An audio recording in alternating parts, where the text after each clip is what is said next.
Hey everybody, welcome back to Video Mess. So today I got another fun and exciting episode for you guys this Friday because a few weeks ago I did part 1 of the Operation Tiger JAMA conversion where I got all of the power and video signals out of the board because if you can't tell what's on screen, this is not at all JAMA or JVS, it is a bespoke standard.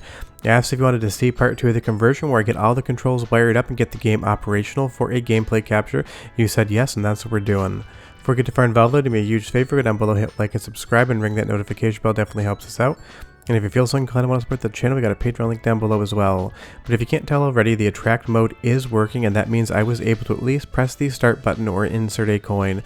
Obviously this has been a success, but it was one of the hardest conversions I've had to deal with, down to the small gauge of the wire involved.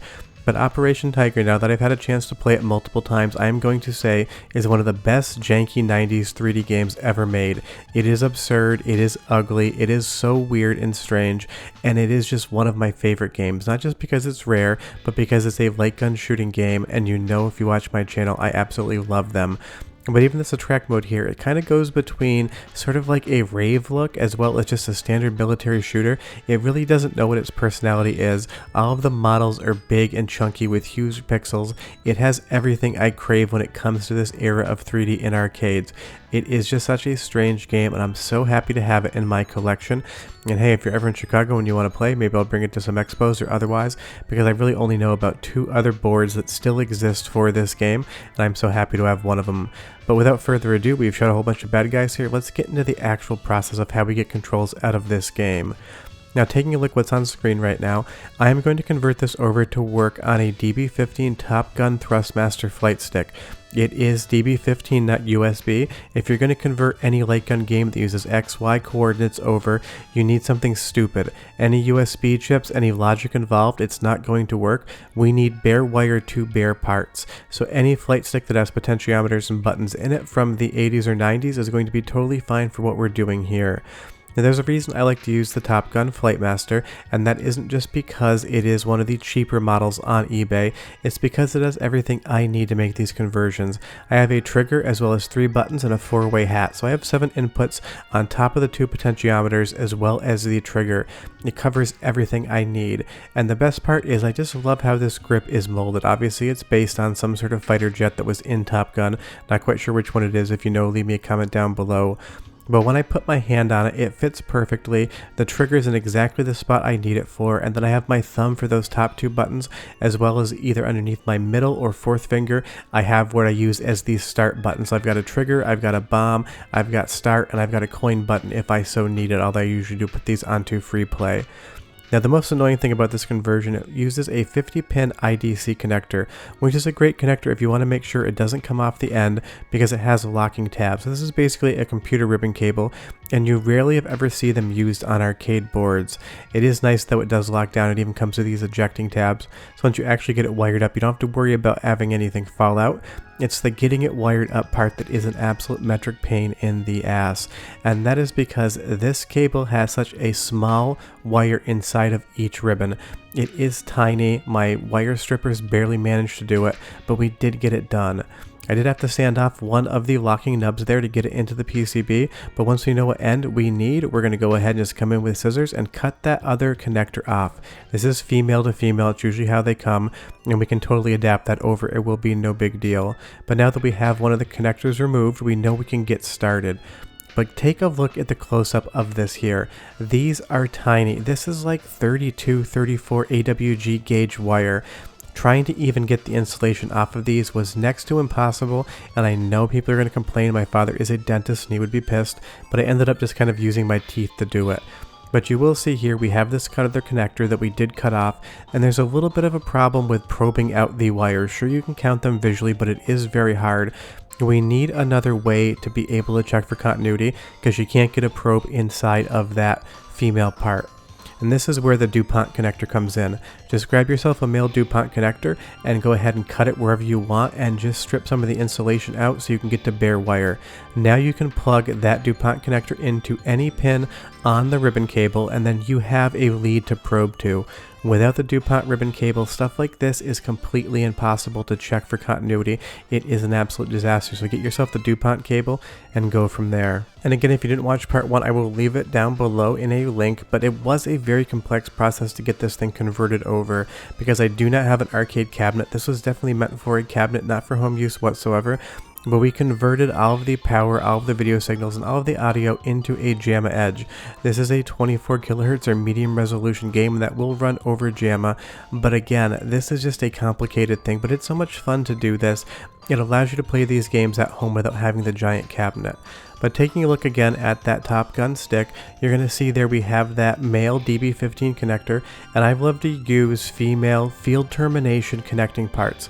What field termination means is that I don't have to solder into solder cups, even though I can solder totally fine. It allows me to iterate quickly on my designs, because I have to check pinouts all the time.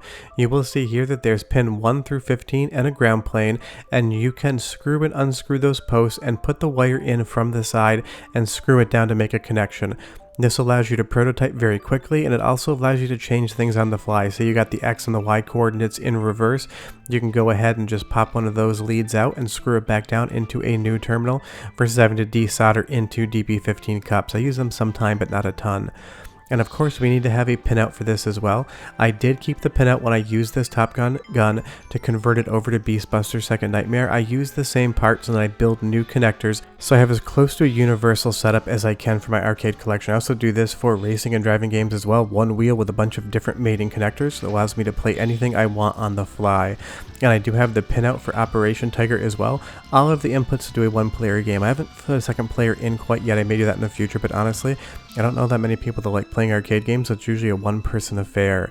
Now, taking a look at that front connector, there are 50 pins, and the thing about Taito is when they developed this board, they put stuff like 12-volt rails directly next to 5-volt rails, and if you know anything about voltage, you don't want to put 12 volts where 5 volts is supposed to be. You're going to have a bad time, and the magic smoke is going to escape. So I had to sit here and rework this wiring diagram into my own special setup because tracing all of these lines is an exercise in breaking your eyes. It is so hard. If you make one mistake, you're in pin 43, not pin 44, and you've sent 12 volts to where only 5 volts should be, and that magic smoke's going to get out. And that's the thing about this cable, it is so fine pitch. I did this wiring off camera. Obviously I don't think anyone else is really going to need to worry about wiring up an Operation Tiger, and if you do, just contact me. I'd be happy to make you a harness. We'll figure something out. I also have a test and a service switch in line there as well, so I can play it whenever I need, and it does work relatively well. Of course, this isn't the prettiest cable ever, they never are. All of this wiring is supposed to be in an arcade cabinet where nobody ever sees it, and I am using off-the-shelf cables and parts to build something that never used to exist. The most annoying thing is because I did cut all of these wires, I had to check every single wire I was not using to make sure there was no continuity, that way no voltages went to any grounds or any other pins where it shouldn't be. It took me about half an hour of fine work with a microscope there to get that done. But in the end, we have everything we need to play Operation Tiger. We've converted the video, the audio, and the power over to JAMA, and we've converted all the controls over to a computer flight stick via DB15. So then when we power it on, you're able to actually play the game. I use the service switch here just to pop some coins in, but I will go over to the test menu shortly, talk about calibration and the overall settings. So what I did notice when I first got into the game, and this is pretty much always the standard when you're converting parts over, is the calibration for the aim was absolutely off. It was basically at the top right hand corner. But you'll see here the game is running in all of its janky glory, and it is just absolutely amazing to see this running in my studio. I looked for an Operation Tiger board for over 3 years, and I finally just found one a few months ago. It also took about 45 days to get to Chicago from Asia. I was really worried a few times there it got lost. And you'll see here as I am playing, the aim is definitely off. If I let go of the stick, it wants to pull to the top right. But the good thing is we have calibration menus and other things we can go into the test menu, and that's why I had that test button wired up on the side. The one thing that I hate about this game, well, there's actually two things, and I'll talk about those in a different video, but the first one I'll tell you now, is there are no blood, there's no gore effects. You basically just shoot enemies, they make sparks, and then they fall over. If there is an uncensored version, I don't know what it is because damage effect is on, and that does show a tiny bit of blood when you get shot by an enemy, but none of the enemies blow up, nobody explodes, nothing like that. It's my game, I'm not trying to make any money, so of course we're going to pop it on free play. And then we can go over to adjustments, and this is where you calibrate all of the potentiometers in that stick. It's going to give you different aiming things to look at. You pull the trigger when you feel like you're aiming over them, and then everything works a ton better. Now I have really great control in Operation Tiger. I will say that this Top Gun flight stick, the rubber on the boot's getting a little stiff, which makes it an arm workout, so I may make a new version of this in the future. But that is everything it takes to make Operation Tiger work at home. This is one of the rarest arcade boards I've ever come across, and I'm happy to have it in my collection. I do have a few other rarer ones than this, and maybe I'll show you guys that sometime. But this is what it takes to have a game like Operation Tiger in your collection: a whole lot of wires, a whole lot of work, a whole lot of reading schematics, and a whole lot of soldering. Share that, leave me a comment down below. Tell me if you like these mod videos. Maybe I'll do another one in the future, because I am thinking about getting an original gun for this game. Short of that, I'll be back with a review soon, but we are done, and I'll see you next time. Bye bye.